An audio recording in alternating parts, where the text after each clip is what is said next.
बिचरा यो बच्चाको के दोष?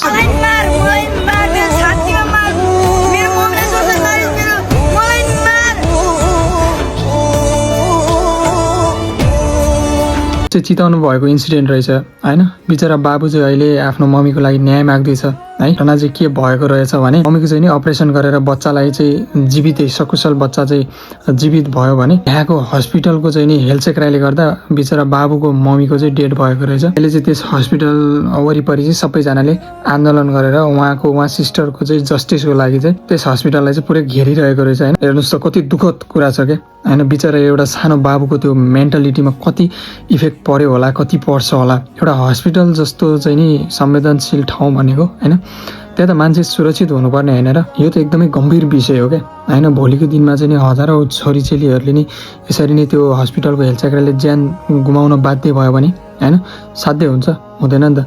त्यही भएर सबैजनाले आवाज उठाउनु होला हैन। यस्तो हस्पिटलको हेलचेक्राइले गर्दाखेरि आज त घटना घट्यो, भोलिको दिनमा पनि यस्तो घटना नघट्न भन्न सकिन्न हैन। त्यही भएर उहाँ सिस्टरको जस्टिसको लागि सबैजनाले आवाज उठाइदिनु होला। त्यो संवेदनशील कुराहरूमा चाहिँ हेलचेक्राइ गर्ने हस्पिटल लगायतका त्यहाँको स्वास्थ्य कर्मीहरूलाई पनि कडाभन्दा कडा कारबाही होस् र सरकारको पनि छिटोभन्दा छिटो ध्यान आकर्षण होस् भन्न चाहन्छु।